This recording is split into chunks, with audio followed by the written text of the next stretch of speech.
అయితే నేను మొట్టమొదటిగా చూసింది మచిలీపట్నంలో సార్ అది. ఆయన ఫస్ట్ టైము న్యూస్‌లో వచ్చిందనమాట. అంటే ఈటీవీలో ఇప్పుడు ఈనాడు పేపర్‌లో ఒక టవల్ కట్టుకొని స్నానం చేశారాయన.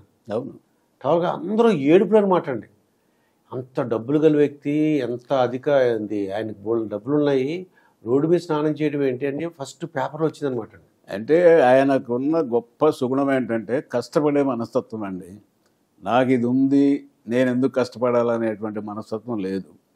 ఈ కష్టానికి తగినటువంటి ఫలితం నాకు జనం ఇచ్చారు. నా సినిమాలో నేను ఇంత సక్సెస్ కావడానికి, నాకు ఇంత ఆస్తి సంపాదన ఉండడానికి కారణం ప్రజలు. కాబట్టి ప్రజలకు నేను ఏదో చెయ్యాలా. ఇప్పటి నుంచి నాకు సంపాదన మీద దృష్టి లేదు, ప్రజలకు సేవ చేయటం. అందుకే ప్రజలే దేవుళ్ళు, సమాజమే దేవాలయం అన్నాడు. ఎవరన్నారా మాట? ఇది మన ఎన్టీఆర్ ప్రజలే దేవుళ్ళు, సమాజమే దేవాలయం అని చెప్పి ఆయన అప్పుడు పార్టీ పెట్టాడు. అయితే మనలాంటి వాళ్ళకి ఏంటంటే దూరం నుండి చూసేటువంటి వాళ్ళకి లేదా కొంచెం పరిచయం ఉన్నటువంటి వాళ్ళకి అనిపిస్తుంది, ఎందుకు ఈయన ఈ సినిమాలో ఇంత జీవితాన్ని అనుభవించాడు, మగుటం లేని మహారాజు, అన్ని రకాలైన సుఖాలను అనుభవించాడు. అటువంటి వ్యక్తి ఏంటి రోడ్డు మీద స్నానం చేయటం ఏంటి, ఈ చైతన్య రథంలో పడుకోవటం ఏంటి, ఈ తిండి తిప్పలు లేకుండా ఎవరి కోసం ఏంటి కోసం అనిపించేది.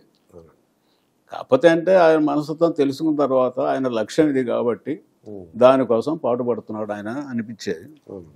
అందువల్ల ఆయనకు ఒక అదృష్టం ఏంటంటే ఆయన ఉన్న 5.5 yearsలో అంటే 2 సార్లు ఒక నాదెండ్ల భాస్కర్రావు గారి గొడవ 1 month పీరియడ్ తప్ప కంటిన్యూ అయినాడు. అప్పుడు కూడా ఆ పార్టీ నిలబడింది అంటే భాస్కర్రావు గారి ఆ ఎపిసోడ్లో కేవలం చంద్రబాబు వీళ్ళందరినీ దేశపోయి బెంగళూరులో, మైసూరులో క్యాంప్ పెట్టి ఆ క్యాంపు సక్రమంగా నిర్వహించడం, వాళ్ళు అడిగే గొంతెమ్మ కోరికలన్నీ తీర్చడం, ఇవన్నీ క్యాంప్ మెయింటైన్ చేయడం తమాషా కాదు కదా. అది చంద్రబాబుకు ఆ క్రెడిట్ దక్కుద్ది. ఆ తర్వాత అయితే ఏంటంటే ఒక్కోసారి ఆయన నిర్ణయాలు, ఆయన మనసు చాలా శుతిమెత్తని మనసు, ఎప్పుడు కూడా ప్రజల సంక్షేమాన్ని దృష్టిలో పెట్టుకుంటాడు. కాకపోతే పరిపాలన అనుభవం లేదు ఆయనకి, రాజకీయ అనుభవం లేదు. ఆయన మంచి ఆలోచన ఉంది, ఏదో చెయ్యాలా ప్రజలకు నేను చెయ్యాలా అనేటువంటి ఆలోచన ఉంది. దానికి తగ్గట్టుగా ఆనాడు మంచి ఆఫీసర్లు దొరికారు ఆయనకి. రాఘవేంద్రరావు గారు కానీ, టీవీ ప్రసాద్ గారు కానీ, టిఆర్ ప్రసాద్ గారు కానీ, మిగిలిన ఆఫీసర్లు కూడా దొరగారు పోలీసులో కానీ మంచి ఆఫీసర్లు దొరికారు. ఆయనకు మంచి పేరు వచ్చింది. అయితే ఒక్కసారి ఈ నాదెండ్ల భాస్కర్ గారి ఎపిసోడ్లో ఆయన అంటే అమెరికా వెళ్ళారు సార్. ఆయన అమెరికా వెళ్ళినప్పుడు హార్ట్ ఆపరేషన్ జరిగింది. అప్పుడు ప్రజల్లో తిరుగుబాటు వచ్చిందండి. అంటే అప్పుడు జరిగింది ఏంటంటే గ్రూపులు వచ్చినాయండి. భాస్కరరావు గారు నేను అనుకోవడం ఆయన ఏదో నేను తీసేసి ఆయన ముఖ్యమంత్రి వెంటనే కావాలని అన్నాడు అనుకోండి, నేను అనుకోను. బట్ గ్రూపులు వచ్చేసినాయి. అప్పుడు ఉపేంద్ర ఉండేవాళ్ళు, చంద్రబాబు, వీళ్ళందరూ, తర్వాత ఇటేమో భాస్కరరావు గారు. మొత్తం మీద భాస్కరరావు గారి మీద లేనిపోని అన్ని వాళ్ళు చెప్పడం ఏదో జరిగింది. ఈయన ఓపెన్ హార్ట్ సర్జరీ చేయించుకోవడానికి అమెరికా వెళ్ళాడు. వాస్తవానికి నేను వెళ్ళాలి ఆయనతోటి అమెరికాకు, కానీ మా ఐజీ ఇంటెలిజెన్స్ ఆయన అప్పారావు గారు వెళ్ళారు. ఇక్కడంతా గూడు పుట్టాలు జరుగుతూ ఉన్నాయి. ఆయన్ని రిసీవ్ చేసుకోవడానికి బాంబే ఎయిర్పోర్ట్కు పోయా నేను. అప్పటికే ఎంతో హుందాగా ఆరోగ్యంగా పోయినటువంటి మనిషి బాగా వీక్గా అయ్యి చేతిలో ఒక కర్ర పట్టుకొని దిగుతూ ఉంటే మాకే చాలా బాధ వేసింది అనమాట. ఏంటి ఎట్లా పోయిన మనిషి ఎట్లా వస్తున్నాడు రా బాబు అని. అప్పుడు చెప్పాము, ఇట్లా గూడు పుట్టాలు జరుగుతున్నాయి అని చెప్పాము. భాస్కరరావు గారు కూడా హైదరాబాద్ ఎయిర్పోర్ట్కి వచ్చారు రిసీవ్ చేసుకోవడానికి. ఓపెన్ టాప్ జీప్లో ఈయన ఎక్కి వచ్చేసాడు. వచ్చేసిన తర్వాత ఇంటికి వచ్చిన తర్వాత ఈయనకు ఏమేమి చెప్పారో మొత్తం మీద ఆయన్ని తీసేయమని, మంత్రివర్గాన్ని తీసేయమని చెప్పి గవర్నర్ గారికి సిఫారసు చేయటం ఆయన. అది తెలిసి ఆయన రాజీనామా చేయటం. ఆ తర్వాత సరే రాజకీయంగా రామ్లాల్ గవర్నర్గా ఉండి సరే రాజకీయంగా అన్ఫార్చునేట్గా ఏంటంటే ఇండియన్ కాన్స్టిట్యూషన్లో to the satisfaction of the governor అని వర్డింగ్ ఉంటుంది. ఎమ్మెల్యేనా కాదా, దుర్గాప్రసాద, నరసయ్య, పుల్లయ్య అనేది తెలియదు వాళ్ళకి. నిలబడ్డ వాళ్ళందరూ ఎమ్మెల్యేల కిందనే లెక్క. లేకపోయినా ఎవడెక్కడ లేకపోయినా కూడా ఐఎమ్ సాటిస్ఫైడ్ అంటాడు గవర్నర్. ఉమ్. అట్లా జరిగింది అది. వీళ్ళు ఆ, తెల్లవారి నాదెండ్ల భాస్కరరావు గారిని ప్రమాణ స్వీకారం చేపిస్తారని అనగా రాత్రిపూట 12 గంట ఆ ప్రాంతానికి నాకు ఇన్ఫర్మేషన్ వచ్చి నేను ముషిరాబాద్ స్టూడియోకి పోయి అక్కడ వీళ్ళందరూ ఉన్నారు, ఎమ్మెల్యేలు అందరూ ఉన్నారు. ఓకే. పోయి చెప్పాం ఇది పరిస్థితి, రేపొద్దున ప్రమాణ స్వీకారం చేస్తున్నారని. మా దగ్గర ఎంతమంది ఎమ్మెల్యేలు ఉంటే ఎట్లా చేస్తారా వాళ్ళకు? ఉమ్. మెజారిటీ వాళ్ళందరూ ఇక్కడ ఉన్నారు.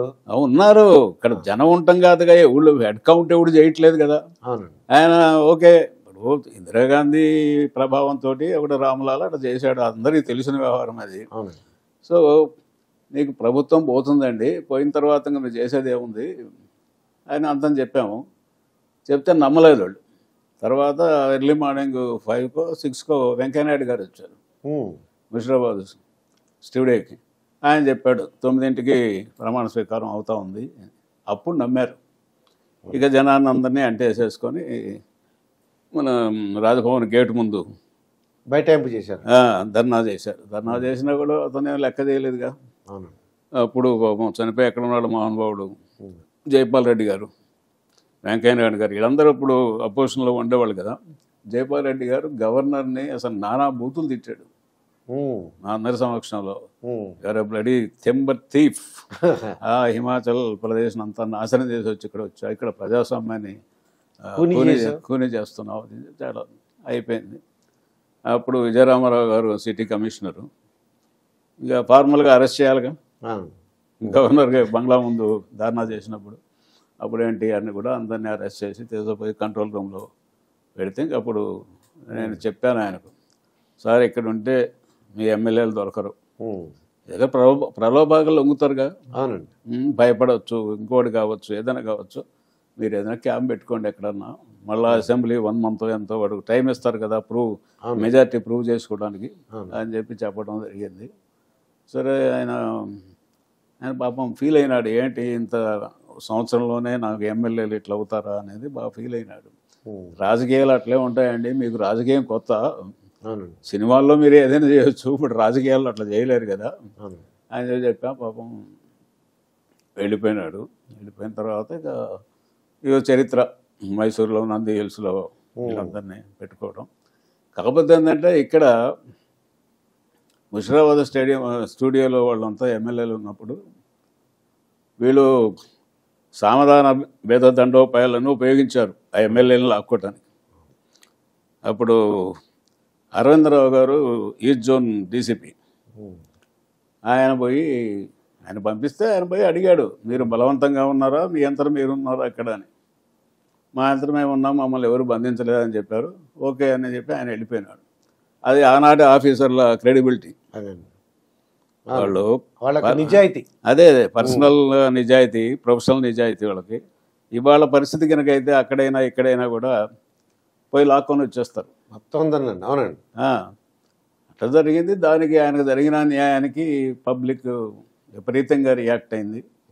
ఆ దెబ్బకు గవర్నమెంట్ అంతా పవర్ఫుల్ ప్రైమ్ మినిస్టర్ ఇందిరాగాంధీ కూడా దిగొచ్చేసి మళ్ళీ ఆయన్ని విదిన్ 1 month రిస్టోర్ చేశారు. ఆ 1 month గ్యాప్లో నేను మామూలుగా ఆఫీస్కి వెళ్ళిపోయాను. ఈయన దిగిపోయిన తర్వాత మళ్ళా ప్రమాణ స్వీకారం అయిన తర్వాత మళ్ళా డీజీపీ ఆర్డర్ ఇచ్చాడు, మళ్ళీ పోయి జాయిన్ అయ్యాను.